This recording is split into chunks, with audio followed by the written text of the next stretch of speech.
안녕하세요. 저는 결혼한 지 온 30년이 다 되어가는 집안의 가장입니다. 결혼한 지 이렇게나 오래된데도 아직까지 결혼 초기에 있었던 일이 기억이 나네요. 그동안 이 이야기는 어디에서도 말할 수도 없었지만 여기는 사연을 보낸 사람이 누군지도 모르고 비밀이 보장되는 것 같길래 저도 한번 이렇게 이야기를 보내봅니다.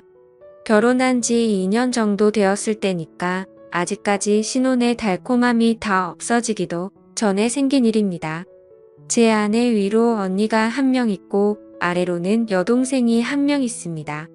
저한테는 각각 처형이고 처제가 되는 사람들이죠. 처가가 시골이라서 처제가 고등학교에 다닐 때와 졸업하고 이럴 때는 저희 집에서 숙식을 해결했죠. 자기는 계속 독립해서 혼자서 살고 싶다고 했지만 집에서 계속 반대를 했고 어린 여자애 혼자서 사는 걸 절대 지켜볼 수 없다면서 장인어른이 끝까지 허락을 안 해줬습니다. 그래서 어쩔 수 없이 저희 집에서 지내게 된 것이죠. 처자는 어린 학생 때부터 저희 집에서 함께 있었기 때문에 처음엔 처제가 전혀 여자로 생각되지 않았습니다. 그도 그럴 것이 요즘에는 고등학생들이 워낙에 발력에 빨라서 금방 어른이 된 것처럼 보여도 당시의 처자는 고등학생인데도 엄청나게 어린 애처럼 보였습니다. 누가 봐도 조그만 학생처럼 느껴지는 그런 이미지였죠. 마누라와는 2살 차이지만 얼굴이 동안이라서 그런지 아니면 꾸밀 줄을 모르는 권지제 눈에는 많이 어려 보였기 때문이겠죠.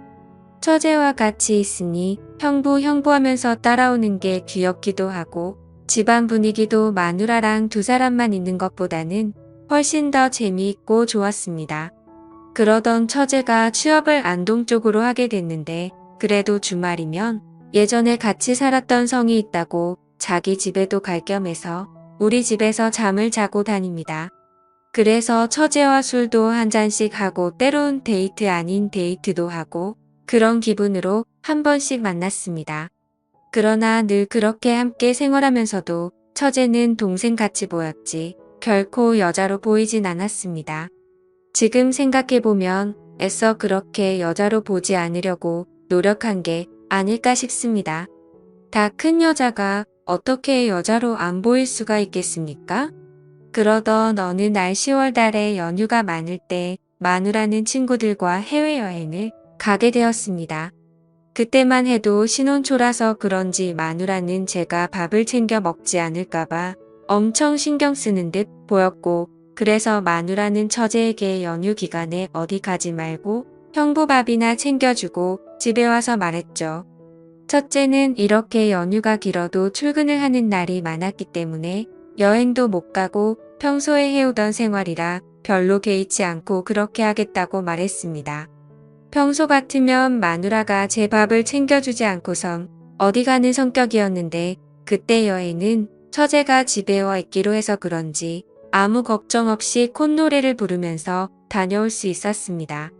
마누라가 다른 사람보다는 반찬 솜씨가 좋았기 때문에 여행을 떠나기 전에 일부 반찬은 해두기도 했지만 처제한테 반찬을 이렇게 저렇게 먹으라면서 몇 번이나 교육을 하는 걸 봤습니다. 그래서 마누라가 떠나는 날 처제는 아파트에서 잘 다녀오라는 말만 하고 피곤했던지 또 자러 가고 정 아침 일찍 마누라와 마누라 친구들까지 버스가 출발하는 직결지로 태워다 주고 왔습니다. 그때만 해도 자가용이 흔하지 않은 세월인데도 우리는 일찍 자가용을 샀던 터라 소위 잘 나간다는 소리를 많이 들었을 때였죠. 마누라를 태워주고 지대훈이 처제는 그제서야 일어났는지 아직 잠옷을 입은 채로 제 침대로 쏙 들어오면서 형부 이제 나흘 동안 반찬을 뭐 해먹을까요? 하며 애교를 부리는 것이었습니다. 정말 그때만 해도 처제는 아직 철부지 소녀였던 느낌이 들었는데요. 그날따라 침대 속으로 들어오는 처제가 마누라가 없어서인지 순간 여자로 느껴지는 것이었습니다. 이상하게 아내가 어딘가로 떠나고 나면 해방감이 들지 않습니까? 괜히 술도 먹고 싶고 일탈도 하고 싶고 그런데 딱 그런 마음과 맞물려서 처제가 여자로 느껴졌습니다.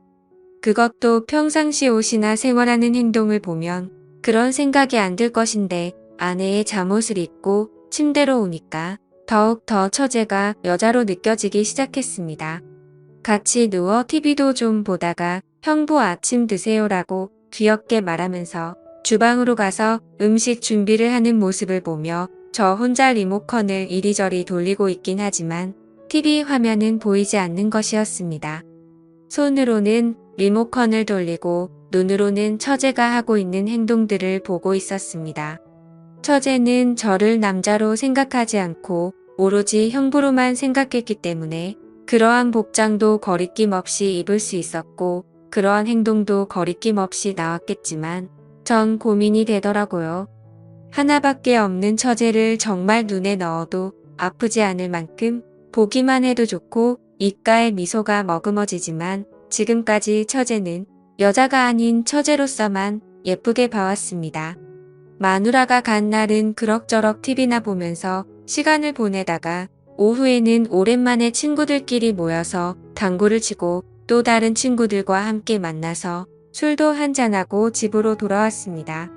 처제도 친구들 만나 수다 떨다가 식사하고 왔다면서 거실에서 TV만 같이 좀 보다가 각자 방으로 가서 잠을 자게 되었습니다. TV 볼 때도 둘 다 잠옷을 입고 시청했죠. TV를 보면서 처제가 제 어깨에 기대기도 했는데 평소에도 이런 행동을 제법 많이 하는 성격이라서 별로 신경을 쓰지 말아야 하는데 이상하게 그날따라 이런 행동들이 너무 거슬렸습니다. 처제의 샴푸 냄새는 나녀와는 다른 처제만의 냄새라고 할까요? 그런 향기가 저를 더 자극시키는 것 같았고 그녀가 점점 더 여자로 느껴지는 부분이었던 것 같습니다. 다음 날 원래는 친구들과 가을 산행을 하기로 했는데 마침 비가 와서 산행을 못하고 갑자기 하루 종일 방콕 신세가 되었습니다. 처제도 비가 오니 아무 곳에도 가지 않고 집에만 있어야겠다며 아침 점심을 먹고 처제가 극장표 2장을 선물로 받은 옷이 있다면서 저녁에 극장에 가자고 하더군요. 저녁까지는 아직 시간이 한참 남았고 낮에 비가 오니까 정말 할 일이 없더라고요.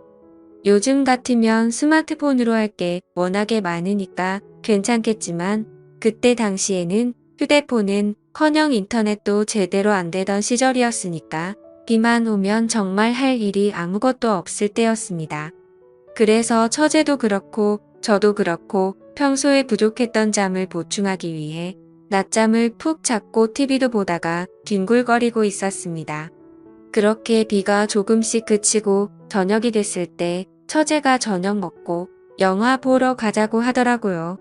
그래서 제가 극장 근처에 떡볶이 맛있게 하는 집을 안다면서 거기서 저녁을 먹자고 말했죠. 그러자 처제는 자기가 떡볶이 좋아하는 거 어떻게 알았냐고 완전 좋다고 말하더라고요. 저는 능글맞게 사랑하는 우리 처제 취향도 모를까봐 하면서 너스레를 떨었습니다. 사실 여자들이 떡볶이를 정말 좋아하더라고요. 여자친구 떡볶이 안 좋아하는 사람을 못 봐서 그냥 찍었는데 어떨결을 맞춘 겁니다. 저희는 옷을 입고 떡볶이 잘하는 집으로 가는데 차주는 저에게 가까우니까 굳이 차 타고 가지 말고 천천히 걸어가자고 하더라고요. 그래서 저희는 비가 그친 그 촉촉한 거리를 데이트하는 기분으로 같이 걸어갔습니다. 처제는 언니가 옆에 있더라도 형부랑 팔짱을 끼고 가는 버릇이 있어서 그날도 저에게 팔짱을 꼈고 천천히 걸으면서 시원한 바람과 비 냄새를 맡으면서 걸었습니다. 누가 보면 꼭 부부처럼 보였을 것 같은데 그 순간만큼은 정말 좋더라고요. 마치 안에 몰래 다른 애인이랑 바람피고 있는 것처럼 보이지 않을까 싶었습니다.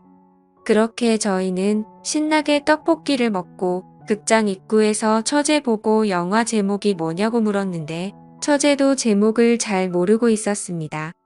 당시만 해도 영화 상영관이 극장에 하나밖에 없었기에 그날 상영하는 영화만 볼 수 있는 것이었습니다. 그러니까 초대권이 있어도 날짜만 적혀있지 제목이란 그런 건 없을 때였죠. 그런데 극장 입구에 들어서자 하필이면 영화가 민망한 영화였던 겁니다.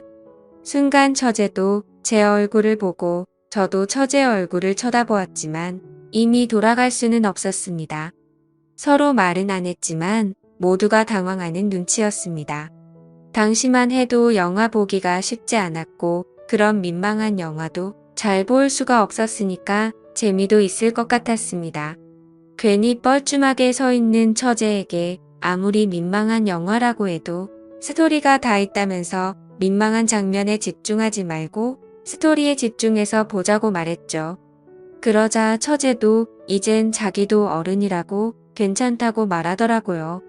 이 민망한 영화는 시작이었고 제목은 세월이 오래되어 기억나지 않았지만 민망한 영화지만 나름대로 탄탄한 스토리를 가지고 있는 영화였습니다. 그래서 영화가 시작되자 처제는 영화를 보면서 저한테 기대서 재미있고 웃긴 장면이 나올 때마다 제 손을 꼭 잡았습니다. 영화를 보면서 저는 정말 온갖 생각을 다 했습니다. 마누라랑 같이 왔으면 처제의 이런 행동들이 평소에도 하는 행동이라서 어떻게 해도 신경을 쓰지 않았겠지만 마누라가 해외여행 가서 그런지 괜히 별것도 아닌 게 크게 와 닿더라고요. 영화를 마치고 나오니 9시 정도라서 아직 초저녁이었고 더구나 두 사람 다 낮잠을 자고 나와서 힘이 넘치는 데다가 이틀간 연휴가 더 있어서 잠은 늦게 자도 된다는 생각이 들어서 처제 보고 술이나 한잔 하러 가자고 말했습니다. 그랬더니 처제는 역시 우리의 형부가 최고라면서 좋아했습니다. 예전에 마누라는 술을 먹을 줄 몰랐지만 처제는 술 한 잔씩 하는 걸 즐기는 편이라서 저랑 따로 한 번씩 자리를 하기도 했습니다. 그래서 처제랑 밤 11시 가까이 되도록 알딸딸하게 한잔하고 집으로 돌아왔었죠.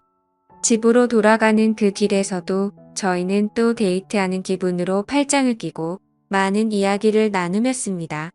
집에 와서 각자 샤워를 하고 잠옷을 갈아입고 거실에서 같이 TV를 보는데 자기가 잠이 안 온다며 냉장고에 하필이면 맥주가 딱 2병 있던데 그걸로 입가심이나 하고 자자는 것이었습니다. 그렇게 저희는 또 집에 와서 맥주를 한 잔 더 했는데 아까 먹은 소주와 맥주가 짬뽕이 돼서 그런 건지 왠지 술이 자꾸만 취하는 것이었습니다. 당연히 앞에 있는 처제가 너무 예뻐 보이고 여자로 보이고 괜히 욕심이 나더라고요. 그날따라 처제가 예쁘게 보였죠. 평소에 하는 행동이나 말투가 엄청 예뻤는데 그날은 술 때문인지 확실히 더 많은 것들이 장점으로 보이기 시작했고 한 명의 다 큰 아가씨로 보이기 시작했습니다.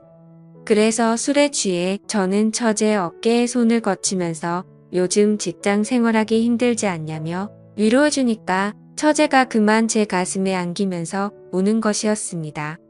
그래서 왜 그렇게 우냐고 그렇게 힘든 일이 있었냐고 하니까 한동안 처제가 말이 없었습니다. 그러다가 갑자기 처제도 술이 취했는지 나 형부 너무 많이 사랑한 것 같은데 어쩌면 좋냐고 말하더라고요.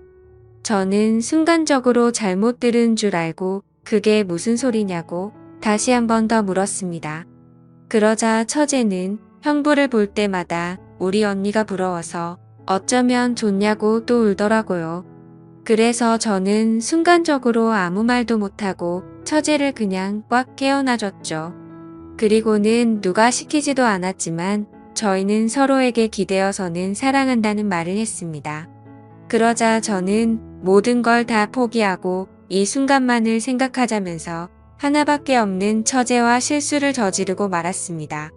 그렇게 아내가 돌아오기 전까지 연인이 된 듯이 지내게 되었었죠. 그러고 나서 우리 두 사람은 굳게 약속했습니다. 아내가 돌아오기 전날 밤 오늘을 마지막으로 앞으로는 절대 이러지 말자고 했으며 이 비밀은 무덤까지 가져가자고요. 그래서 그 후 지금까지 처제와 아무런 일도 없이 예전처럼 아주 사랑스러운 처제로 잘 지내고 있습니다. 그러면서도 한 번씩 단둘이 있을 때면 옛날 일을 생각하면서 서로가 웃어버립니다. 비록 한순간에 그러한 행동이 있었지만 지금은 모두 본인의 위치로 돌아와 서로가 가정을 위해 열심히 살고 있으니 지금은 잘하고 있는 거겠죠. 그 이후로 다시는 처제와 그런 일이 없었지만 아직까지도 처제를 볼 때마다 그때 그 시절이 생생하게 생각납니다. 가끔씩 생각나기도 하지만 저희는 굳게 약속했으니 다시는 그럴 수 없겠죠. 하지만 솔직히 오늘도 많이 생각이 납니다. 오늘 사연은 여기까지입니다. 감사합니다.